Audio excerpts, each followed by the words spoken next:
My name is Milton Brown. I am your retirement specialist with Blake & Brown Financial Group. The last couple of weeks, you've seen video of my partner Yvonne Blake share with you about term versus permanent insurance, how they both work, how they're different, and when is the best time to use each of them. Today, I'd like to share with you a solution to a very common conundrum as it relates to how much insurance do you need anyway?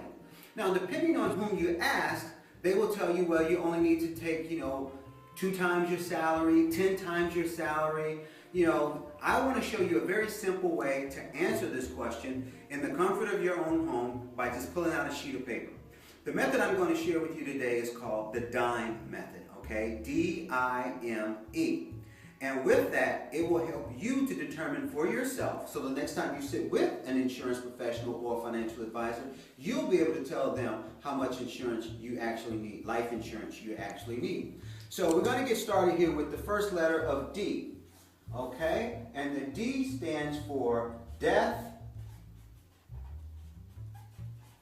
and debt, okay? Now, when we take a look at death, we want to take into account how much do you perceive it will cost to cover your final expenses. Now, currently the national average is between $10,000 to $12,000. Now, of course, it could be less if you're more conservative, and it also could be more if you're more, extravagant in the final arrangements. But we want to average about, for this purpose of today, we're going to say it's about $10,000. Okay? Now, we also want to take a look at your debt. Now, when I say your debt, I want you to take into account everything you owe except the mortgage. So, for example, all of the credit card debt you owe, the student loans that you owe, any personal debt that you owe to a relative or a friend, any form of debt that you have the intention on repaying should be included in this number under debt. So, again, for today's illustration, we're going to assume that this number is $25,000. So we have $25,000 worth of debt. So under D, we have $35,000 under D. The next one is I, and I stands for income. Okay? Now, if you have children, your children, of course, are dependent upon your earning potential, your income to provide a lifestyle for them, to cover their room and board, college education, anything that they need. You're responsible for that, and it comes out of your income. Well, if you are no longer here, those needs still exist. So what we do is we take the age of your youngest child and we subtract it from 18 to give you the number of years in which you are responsible to cover. So for an example, let's say that my youngest child is 8 years old. 8 subtracted from 18 gives me 10. That means for another 10 years, I'm responsible for him.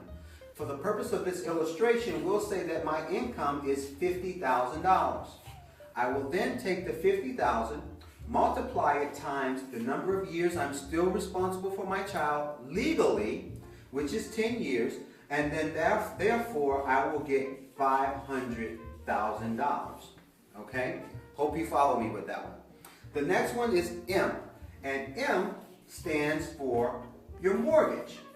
Now here is where you want to account for the remaining balance that you have on your mortgage, okay? And if you have multiple properties and it is your intention to have those paid off when you are no longer here, then you want to aggregate all of those mortgages together and come up with the final amount of all your mortgage debt. So let's just say that I have another $250,000 remaining on my mortgage. And so therefore, now that's $250,000 here. The last letter, which is E, and that stands for education. Now this one is kind of a tough one, but this is the one where you want to project how much you intend to contribute towards your child's education. Now I know it could be a little hard, a little challenging if you have a 6-year-old, 8-year-old. We have no idea what college will cost in the future, but you can work with an advisor if you know a particular school and they can help you with that number. But for the sake of this video, I'm just going to assume that I plan to contribute $100,000 or $25,000 a year towards my child's college education. So now we're at $100,000 for education for my child. I simply add up all the numbers. 100 plus 250 is 350. 350 plus 500 is 850,000. 850,000 plus 35 is $885,000. That's how much life insurance I need to provide for my family. So if you have any questions about what I've just shared with you today, please don't hesitate to give us a call. We'll be more than happy to sit down with you and go over this process and help you to understand how to arrive at the number that is best for you. Our number is area code 312-957-7594. I also like to encourage you to check out our website, www.blakeandbrown.com.